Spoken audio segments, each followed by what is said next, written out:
What's up, you certified beauties? It's Nick here from Nick's Taxes. I hope you guys have a safe and healthy Christmas, as well as hopefully some relaxing time off over this holiday season. Today we're going to talk about some common questions that I've still been receiving as of late regarding the Canada Emergency Response Benefit and the Canada Recovery Benefits. Also, as we head into 2021, I'm working on creating some new videos, especially some tax videos. But if there's certain content that you'd like me to cover in the new year, please leave your suggestions below in the comments. I will read them and take them into consideration for the new year. I'm looking for some ideas that you guys want to hear about, and I'd love your input on those matters.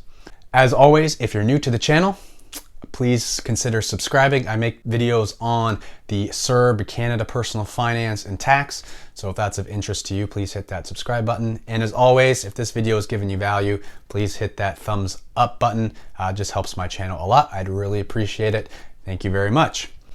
All right, so for our questions for today, the first question that I've been receiving is, hey, can I still apply for the Canada Emergency Response Benefit, also known as the CERB? And the answer to that simply is no. That ship has already sailed. That is done as of early December, so you can no longer apply for the Canada Emergency Response Benefit. Now it's only the CRB. The next question I have is, I qualify for the CRB for this period. Can I now go back and retroactively apply for the previous periods of CRB? And the answer to that is, well, it depends if you qualify or not. If you qualify for this period, definitely go ahead and apply for this period of time. But you need to have also qualified for those previous periods to apply for those CRB periods. That's why Canada has them so short, every 2 weeks. So that way you either qualify or you don't qualify. And then it's easier to be a little bit more fluid with your situation. So you need to go back, check the eligibility requirements. If you qualified during that period of time, go ahead and apply. But if you don't, you should not qualify. You should not apply for that. Just apply for the periods in which you are eligible for. So hopefully that answers your question. Next question I have is regarding the Canada Emergency Response Benefit and that $5,000 threshold. I've made a couple of video updates regarding that and what that's looking like with these letters and eligibility.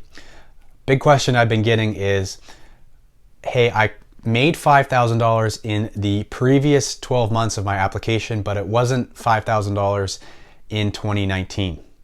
And so my answer to that is, I don't know what the CRA is exactly going to be looking for, but I would suggest that you give the CRA a call, let them know your situation, say, hey, I met that $5,000 threshold, but it was in January and February of 2020, let's say. Ask them what information they need for that, or what that looks like to kind of solidify your application. And if you've already been in this situation, if this has been you and you've already dealt with the CRA, I just ask that you please leave a comment. Let us know what the CRA said to you and what you had to do to solidify your claim. I think they might ask for some documentation, some invoices or something during that period of time, but I'm not exactly sure, because obviously we won't know until the tax return 2020 how much you made in 2020, but then also you got to figure out when that income was earned. So yeah, call the CRA and let them know your situation if you're certain that you qualified because you made $5,000 of net income in the previous 12 months prior to your application compared to 2019. Also, there is a new petition out there, a little bit more official. If you remember, I had a petition in my previous video asking the government, basically getting rid of the $5,000 net and keeping it gross as they were initially told. And so there is a new petition going along out there, and I'm going to link it in my description and in the bio. And if you are in that category, again, on that boat, you can sign that petition and send it out there to your friends and family to sign as well. The more petition signatures that we get, the better. Also, give this video a thumbs up, and that just helps get this video out there to more people. The more people that see it, the more people there are to sign the petition, so it helps everybody in that regard. Last question I want to cover in today's video is, I need to repay some of my CERB or CRB. What happens if I do not repay within 2020? So what happens with that is at the end of the year, you're going to get what's called a T4A slip, and that's going to have on it your total CERB income or CRB income along with your tax withholdings.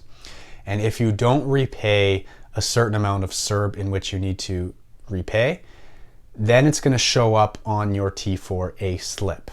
And once it shows up on your T4A slip, that's the amount that you need to report on your tax return.